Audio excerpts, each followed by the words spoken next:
Februari pergi.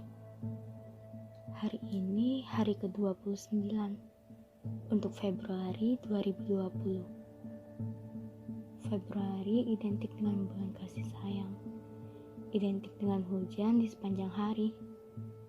Februari kali ini rupanya langit mengerti keharusan tetes hujan yang harus jatuh ke bumi.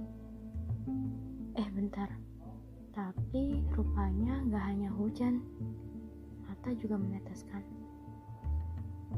Februari kali ini berjalan sangat cepat, seperti tidur, bermimpi, dan bangun-bangun sudah berganti bulan. Di Februari, aku pernah meminta kepada Pencipta dan semesta, tolong sembuhkan orang-orang yang aku sayang. Jaga seperti mereka menjaga, rawat seperti mereka merawat, sembuhkan seperti mereka menyembuhkan. Pagi nanti, selepas aku buka mata, semuanya kembali seperti semula.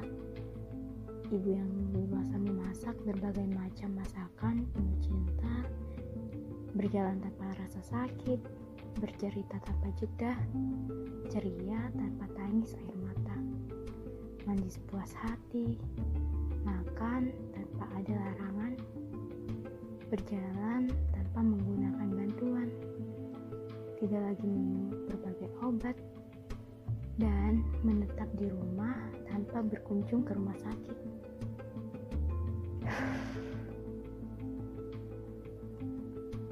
Ini kehidupan nyata. Tidak ada ala Doraemon seperti dalam cerita.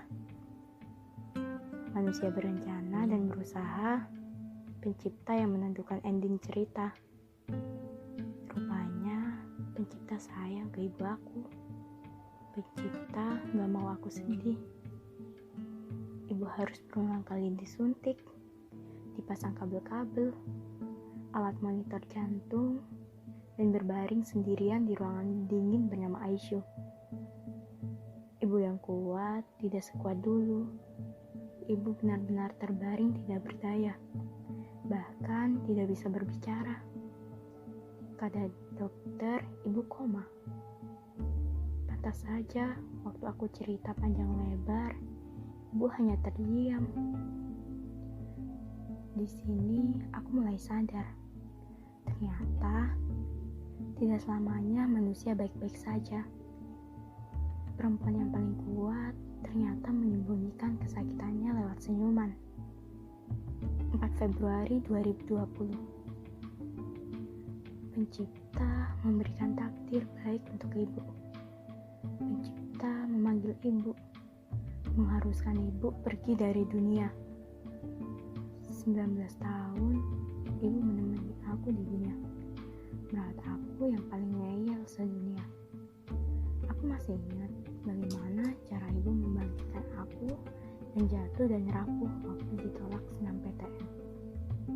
Ibu bilang, gak apa-apa nak, gak semua yang kita rencanakan sesuai dengan kenyataan. Ibu bangga sama kamu, sudah berusaha sejauh ini. Ibu percaya kamu pasti bisa. Allah Maha Baik. Di saat terpuruk, ada obat yang paling ampuh. Dekapan ibu, senyuman ibu untuk kembali melanjutkan langkah menuju impian. Kini, ibu benar-benar pergi. Belum sempat melihat anaknya berwisuda di kampus impian ibu aku. Maaf bu, aku belum bisa membuat ibu bangga. Sekarang, Titis sudah dewasa bu, sudah bisa masak, sudah bisa belajar menjadi perempuan kuat layaknya ibu, tapi gak sekuat ibu. Dan Titis akan selalu ingat pesan ibu.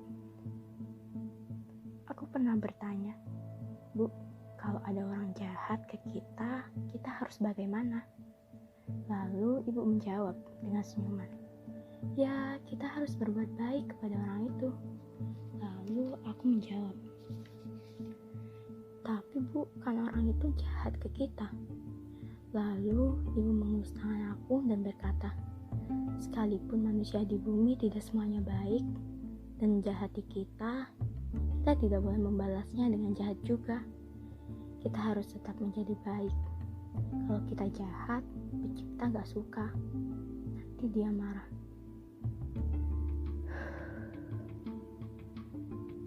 Pesan itu akan senantiasa aku simpan dan ingat dalam-dalam. Oh iya, 4 hari menjelang ibu pergi, tepatnya 8 Februari 2020, Pencipta menghadirkan malaikat kecil yang akan tumbuh menjadi jagoan, terlahir dari rahim kuat mbakku. Alhamdulillah, aku sangat bersyukur. Ternyata benar, ada yang pergi dan ada yang datang, ada yang hilang dan ada yang tergantikan. Kepergian ibu, sedikit demi sedikit kita belajar ikhlas. Masih ada mbak yang bisa menggantikan posisi ibu di keluarga kami. Tapi semua di luar dugaan, di luar perkiraan. 13 Februari 2020, rupanya mbak menyusul ibu kembali kepada sang pencipta. Rasanya seperti mimpi, tapi benar-benar terjadi. Bulan ini Februari, ujian di mana keluarga kami dari 5 bersisa 3, bapak, emas, dan aku. Rupanya kehilangan yang paling menyedihkan adalah kehilangan 2 orang yang kita cintai dalam waktu yang berdekatan. Jujur sangat menyedihkan, seolah hidup ini hampa. Tapi bagaimanapun, ini skenario dan takdir baik dari sang pemilik kehidupan. Yang kita bisa lakukan hanya pasrah, menerima, dan berdoa. Untuk Februari, terima kasih 29 harinya telah membentuk aku menjadi wanita kuat dari sebuah ujian. Telah menyadarkan bahwa waktu terus bergerak dan bumi terus berputar cepat. Untuk kalian, rawat yang harus dirawat, jaga yang harus dijaga. Semoga pencipta dan semesta menjagamu. Baik-baik di bumi, kamu baik.